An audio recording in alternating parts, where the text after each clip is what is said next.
साथीहरू नमस्कार। आजको यो भिडियोमा यहाँहरू सम्पूर्णलाई स्वागत गर्दछु। आज मिति 2081 साल चैत्र महिनाको 20 गते बुधबार। आजको यो भिडियोमा लोकसेवा तयारी गर्नुहुने जो कोहीलाई पनि एकदमै उपयोगी हुने गोरखापत्रको ज्ञान सागर अन्तर्गत प्रकाशित बुधबार विशेष वस्तुगत प्रश्न उत्तर भाग 6 लिएर उपस्थित भइसकेको छु। यदि हजुरहरू हाम्रो यो च्यानलमा नयाँ हुनुहुन्छ भने कृपया अघि बढ्नुभन्दा पहिला च्यानललाई सब्स्क्राइब गर्न नबिर्सिनुहोला। अब भने लागौँ आजको प्रश्नतर्फ।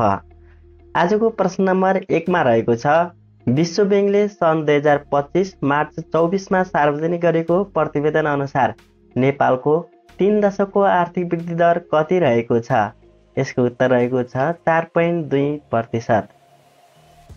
त्यस्तै प्रतिवेदन अनुसार सन् 1996 देखि 2023 सम्मको अवधिमा नेपालको आर्थिक वृद्धिमा विप्रेषणको महत्त्वपूर्ण भूमिका रहेको, तथापि छिमेकी राष्ट्रहरूको तुलनामा भने यो वृद्धि दर कमजोर देखिएको। दक्षिण एसियाका 8 राष्ट्रमध्ये नेपालको आर्थिक वृद्धि दर 6औं स्थानमा रहेको, निर्यातमा गिरावट, औद्योगिक क्षेत्रमा सुस्तता र न्यून उत्पादकत्व जस्ता संरचनागत चुनौतीका कारण नेपालको अर्थतन्त्र पछाडि धकेलिनुका साथै गैर कृषि क्षेत्रमा रोजगारी सिर्जना सुस्त रहेको जस्ता कारण उल्लेख गरिएको। गरिबी न्यूनीकरणमा नेपालको सफलता उल्लेखनीय रहेको।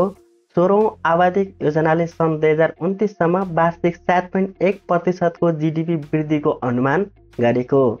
त्यस्तै सन् 2017-18 को श्रमशक्ति सर्वेक्षण अनुसार स्वदेश फर्किएका आप्रवासी मध्ये 14.3% बेरोजगार रहेको र 41.5% श्रम बजार बाहिरै रहेको देखाएको। त्यस्तै आजको प्रश्न नम्बर 2 अन्तर्गत रहेको छ, वर्ल्ड ह्याप्पिनेस रिपोर्ट 2025 अनुसार विश्वमा सबैभन्दा धेरै खुसी हुने देशको शीर्ष स्थानमा कुन राष्ट्र रहेको छ? यसको उत्तर रहेको छ फिनल्यान्ड। सर्वाधिक खुसी 10 राष्ट्रहरूको क्रमसूची यहाँ रहेको छ। पहिलो स्थानमा फिनल्यान्ड, दोस्रोमा डेनमार्क, तेस्रोमा आइसल्यान्ड, चौथोमा स्विडेन, पाँचौं नेदरल्यान्ड, छैठौं कोस्टारिका, सातौं नर्वे, त्यस्तै आठौं इजरायल, नौं लक्जमबर्ग, 10औं स्थानमा रहेको छ मेक्सिको। अब लागौँ दक्षिण एसियाली राष्ट्रको अवस्थातर्फ। सबैभन्दा धेरै खुसी हुने दक्षिण एसियामा नेपाल 92औं स्थानमा, पाकिस्तान 109औं स्थानमा, भारत 118औं स्थानमा, श्रीलङ्का 133औं स्थानमा, बङ्गलादेश 134औं स्थानमा। सो प्रतिवेदन अनुसार नेपाल दक्षिण एसियाको सबैभन्दा धेरै खुसी हुने देशको शीर्ष स्थानमा परेको छ। त्यस्तै प्रश्न नम्बर 3 अन्तर्गत रहेको छ, 10औं राष्ट्रिय खेलकुदको मस्कट के हो? यसको उत्तर रहेको छ रेड पान्डा हाप्रे। 2081 चैत्र 5 मा लोगो र मस्कट सार्वजनिक गरिएको। लोगोमा कर्णाली नदी, नेपालको झण्डा, 7 प्रदेश र खेलाडी, हिमाल, पहाड र तराई तथा शान्तिको प्रतीक परेवा समेटिएको। लोगो र मस्कट दुवै विकास तमकुजुले तयार गर्नुभएको। 10औं राष्ट्रिय खेलकुद 2082 जेठ 3 देखि 10 सम्म कर्णाली प्रदेशमा हुने भएको छ। आजको प्रश्न नम्बर 4 अन्तर्गत लागौँ। प्रश्न नम्बर 4 मा रहेको छ, निक साइमन्स अवार्ड 2024 बाट सम्मानित हुने व्यक्तित्व को हुन्? यसको उत्तर रहेको छ जनस्वास्थ्य निरीक्षक रबिन थापा, धादिङको ज्वालामुखी गाउँपालिका ढोला स्वास्थ्य चौकीमा कार्यरत। प्रश्न नम्बर 5 अन्तर्गत रहेको छ, दक्षिण एसियाली किसान सम्मेलन कहिले र कहाँ सम्पन्न भएको हो? यसको उत्तर रहेको छ विक्रम सम्वत 2081 चैत्र 7 देखि 8, सन् 2025 मार्च 20 र 21 काठमाडौँमा। जलवायु सङ्कटको प्रभावबाट किसान र उनीहरूको जीविकोपार्जनको सुरक्षामा जोड दिँदै सम्मेलन सम्पन्न भएको। दक्षिण एसियाका 26-27 वटा किसान सङ्गठनका प्रतिनिधि सहभागी सम्मेलनले किसानको खाद्य सम्प्रभुता, जलवायु न्याय र अधिकार सुनिश्चित गर्न बहुराष्ट्रिय निगम र वित्तीय संस्थाहरूका जनविरोधी नीतिहरू विरुद्ध सङ्घर्षलाई सशक्त बनाउने आह्वानसहितको घोषणा जारी गरेको। सम्मेलनमा नेपाल, भारत, बङ्गलादेश, पाकिस्तान, श्रीलङ्का, भुटान, मालदिप्स र अफगानिस्तानका किसान नेताहरूको सहभागी रहेको। सम्मेलनले दक्षिण एसिया किसान महासङ्घमा डाक्टर प्रेम दङ्गालको अध्यक्षतामा नयाँ नेतृत्व चयन गरेको। त्यस्तै आजको प्रश्न नम्बर 6 अन्तर्गत रहेको छ नेपाल कहिलेबाट अल्पविकसित राष्ट्र समूहबाट विकासशील राष्ट्रमा स्तरोन्नति हुने भएको छ? यसको उत्तर रहेको छ सन् 2026 नोभेम्बरदेखि। त्यस्तै प्रश्न नम्बर 7 अन्तर्गत रहेको छ 17औं संस्करणको धर्मश्री शारीरिक सुगठन प्रतियोगिताको उपाधि विजेता खेलाडी को हुन्? यसको उत्तर रहेको छ उमेश राई। गोर्खाली फिटनेसका राईले ग्यालेक्सी फिटनेसका ललित धिमाललाई पछि पार्दै उपाधि जितेका। उपाधि जितेसँगै उनले व्यक्तिगत विधातर्फ नेपालकै सर्वाधिक धनराशि पुरस्कार 12 लाख र ट्रफी प्राप्त गरेका। त्यस्तै उपविजेता धिमालले नगद 6 लाख एवं तृतीय भएका दाङका माधव सुवेदीले नगद 3 लाख प्राप्त गरेका। त्यस्तै प्रश्न नम्बर 8 अन्तर्गत रहेको छ भारतको जयपुरमा सम्पन्न सन् 2025मा 25औं संस्करणको आइफा अवार्डमा सर्वोत्कृष्ट अवार्डको उपाधि जित्न सफल चलचित्र कुन हो? यसको उत्तर रहेको छ लापत्ता लेडिज। आइफाले सिल्भर जुब्ली मनाउँदै सन् 2024मा रिलिज भएका तथा डिजिटल प्लेटफर्ममा रिलिज भएका फिल्म र वेब सिरिजलाई विभिन्न विधामा अवार्ड प्रदान गरेको। फिल्म लापत्ता लेडिजले सर्वाधिक 11 अवार्ड जितेको। त्यस्तै सर्वोत्कृष्ट फिल्म लापत्ता लेडिज, सर्वोत्कृष्ट अभिनेता कार्तिक आर्यन भुलभुलैया 3, सर्वोत्कृष्ट अभिनेत्री नितान्सी गोयल लापत्ता लेडिज, सर्वोत्कृष्ट सह अभिनेता रवि किशन लापत्ता लेडिज, सर्वोत्कृष्ट सह अभिनेत्री छाया कदम लापत्ता लेडिज, सर्वोत्कृष्ट नव अभिनेत्री प्रतिभा रान्ता लापत्ता लेडिज, सर्वोत्कृष्ट निर्देशक Kiran Rao लापत्ता ladies. IIFA digital अवार्डतर्फ Amar Singh चम्किला सर्वोत्कृष्ट फिल्म घोषित भएको।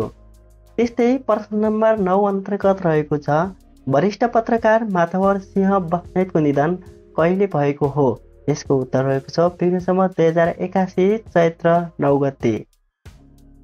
प्रश्न नम्बर 10 अन्तर्गत रहेको छ 13औं लुम्बिनी अन्तर्राष्ट्रिय पिस म्याराथन 2025 को उपाधि विजेता धावक को हुन्? यसको उत्तर रहेको छ अनिश थापा मगर। आजको प्रश्न नम्बर 11 अन्तर्गत रहेको छ 13औं नेपाल अन्तर्राष्ट्रिय नाट्य महोत्सव कहिले सम्पन्न भएको हो? विक्रमसम्म 2081 चैत्र 6 देखि 12। नाट्य महोत्सवमा 12 देशका 100 भन्दा बढी कलाकारहरूले 17 नाटक मञ्चन गरेका। प्रश्न नम्बर 12 अन्तर्गत रहेको छ विक्रमसम्म 2081 चैत्र 7 देखि सञ्चालन भएको एसी परीक्षामा सहभागी हुने परीक्षार्थीको संख्या कति रहेको छ? 5,14,071। छात्रा 2,57,730 र छात्र 2,56,711। देशभर 2069 र जापानमा एक गरी 2080 परीक्षा केन्द्र कायम गरिएको। एसी परीक्षा दिने मध्ये प्राविधिक धारतर्फ 16,947 विद्यार्थी रहेका। पनिकाले असार 7 मा परीक्षाफल प्रकाशित गर्ने गरी कार्यतालिका बनाएको। यस्तै प्रश्न नम्बर 13 अन्तर्गत रहेको छ आधुनिक प्रविधिमा आधारित वित्तीय सेवा विकास गर्ने उद्देश्यले डिजिटल फाइनान्स इनोभेसन हबको स्थापना कहिले भएको हो? यसको उत्तर रहेको छ विक्रमसम्म 2081 चैत्र 15। नेपाल राष्ट्र ब्याङ्कले उक्त हब स्थापना गरेको वित्तीय नवप्रवर्तनहरूलाई विद्यमान नीतिगत एवं नियामकीय व्यवस्थाबारे जानकारी गराउने, सरकारवालाबाट प्राप्त हुने वित्तीय क्षेत्रका नवप्रवर्तनकारी प्रस्ताव र तिनीहरूले ल्याउन सक्ने अवसर एवं चुनौतीको विश्लेषण गर्न उक्त हब स्थापना गरिएको राष्ट्र ब्याङ्कले जनाएको।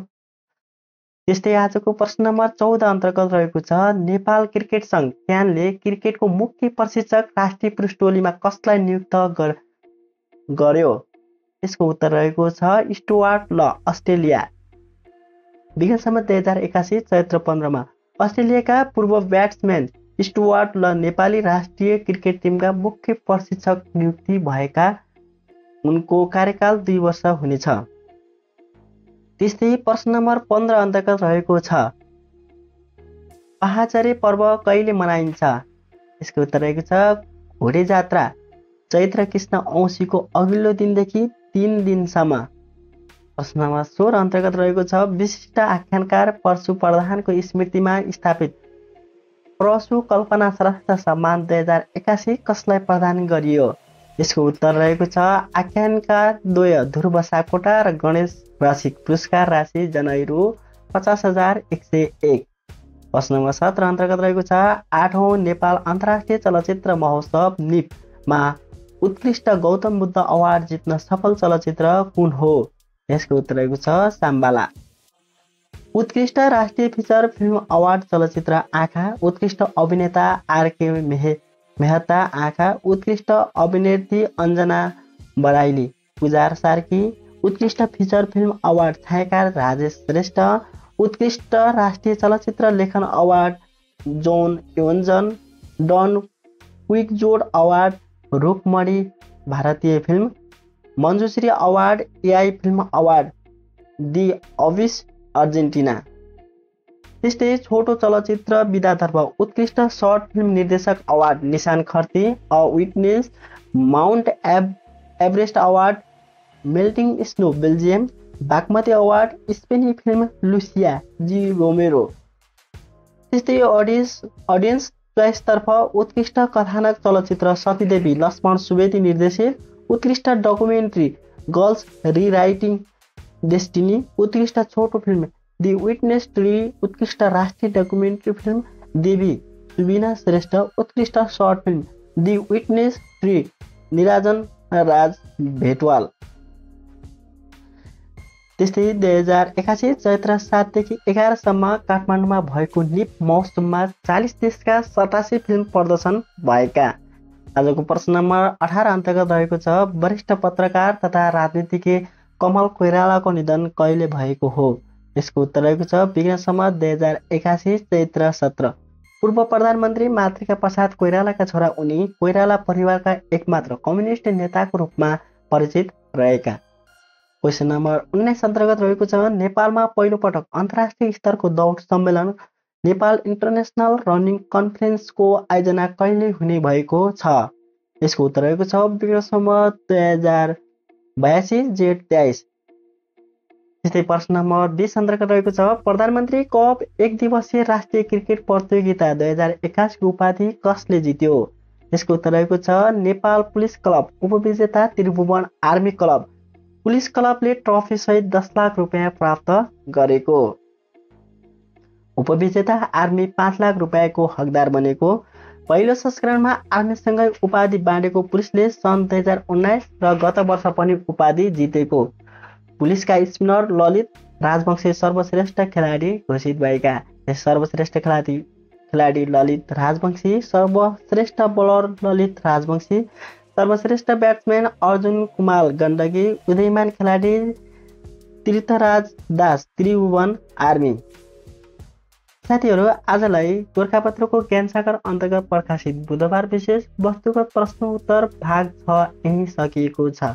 यदि हजुरहरू हाम्रो यो च्यानलमा नयाँ हुनुहुन्छ र अहिलेसम्म पनि च्यानललाई सब्स्क्राइब गर्नु भएको छैन भने कृपया च्यानललाई सब्स्क्राइब गरी सहयोग गर्नुहोला। आजलाई यति नै। ज्ञान बाँडौँ, अघि बढौँ। धन्यवाद।